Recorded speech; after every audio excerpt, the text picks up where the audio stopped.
Now, as believers, again, we're going to go back here and be subjective and say, okay, what do we think? What do we believe as Christians, right?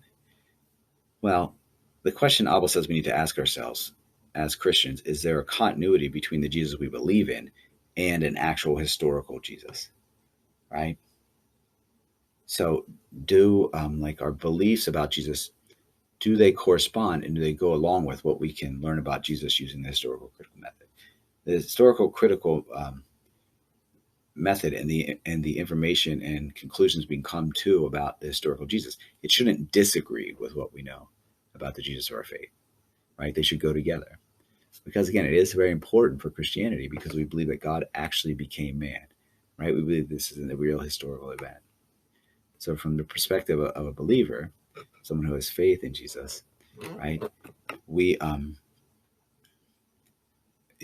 what we discover, our belief in Jesus shouldn't disagree with what we can discover using the historical critical method, right?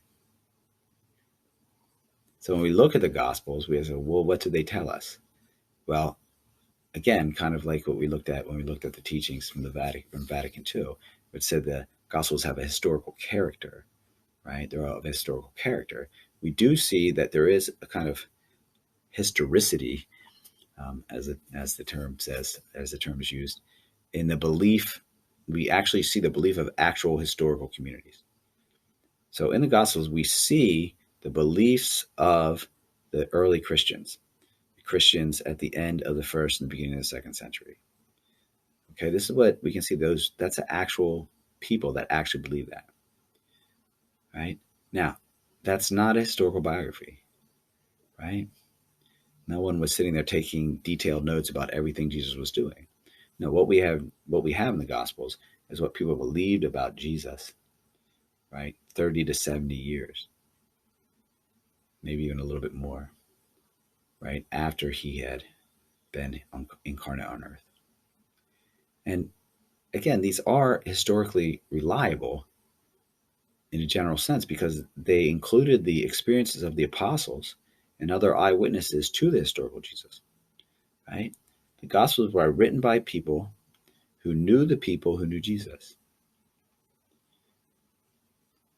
So there is a historical nature to them, but the real historical link is that they are the faith and experience and beliefs of those actual historical communities of the early Christians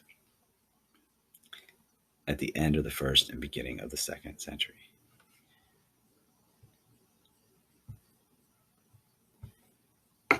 The rest of the New Testament doesn't really help us so much with the historical critical method because it really focuses on the faith of the community.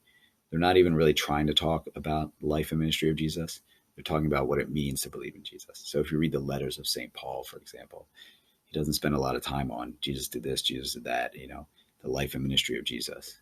He talks about what it means to believe in Jesus, what it means for the church, right? Non-Christian sources, like some Roman historians like Josephus, they can validate that Jesus was an actual historical person, right? By their references, they don't have any reason to, talk about him otherwise. But they do. There are several mentions of Jesus in Roman historical works, so we can say with some certainty that Jesus did exist as a historical person. Now, some people lately have started to get into. Some scholars have gotten into non-canonical gospels. So these are stories about Jesus, narratives about Jesus that didn't get included in the Bible. All right. Well, they're not very helpful either, because you have to ask yourself, why didn't they get included in the Bible? And so most of these non-canonical gospels, most of them didn't get included in the Bible because no one thought that they were written by the apostles because they weren't around in the time of the apostles. A lot of them come much later, hundreds of years later in some cases. So no one thought that they were, connected to the people who knew Jesus. And the earlier ones, the reason that they weren't included, and the reason why the early Christian communities didn't share them and hold them in common, and why they didn't, eventually make it into the canon, is because they would have, if they were older, if they were around at the time, right? If they were around in the first and second century, um, they didn't fit with what the Gospels taught. So there's a great example of this in the Gospel of St. Thomas, which is not in the Bible. And recently, a lot of scholars have really been into it. But in that Gospel, there's a passage in which the apostles discuss what's going to happen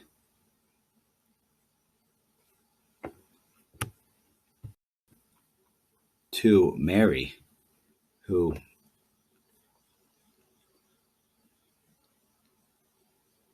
believes in Jesus, who is one of the greatest of the disciples, right?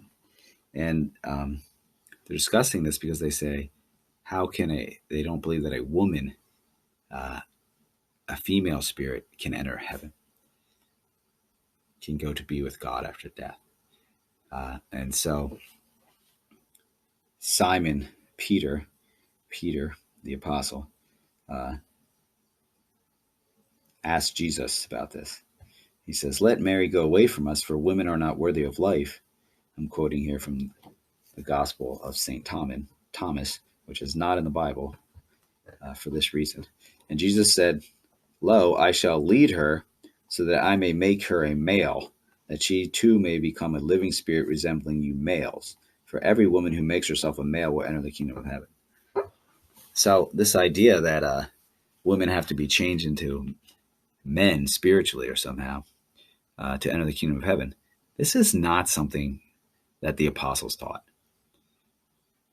And St. Paul is very clear that there is no male or female in Christ. All are one in Christ. So that's just an example of why, one of these gospels is non-canonical.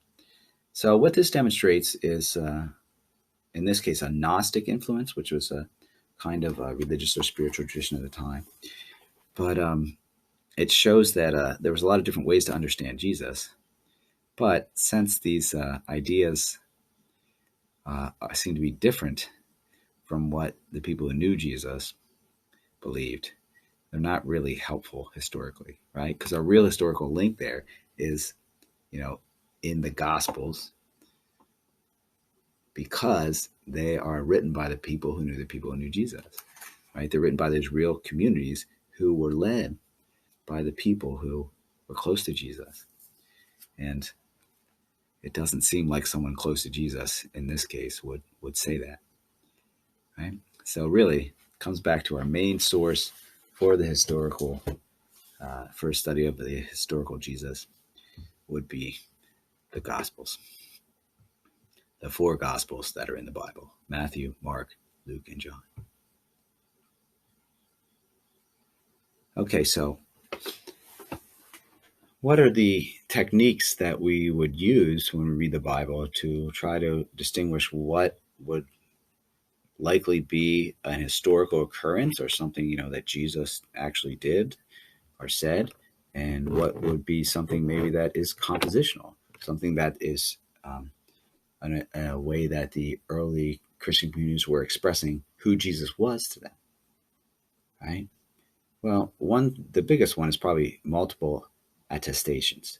That's saying that if an event is in all 4 Gospels, for example, some scholars will say, well, that must have really happened.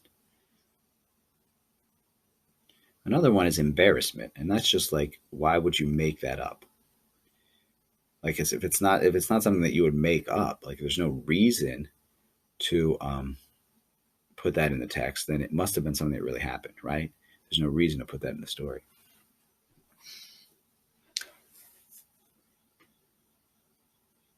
So an example of this would be when St. Peter denies Jesus 3 times. Why, Peter became the leader of the early church. We call him the first pope.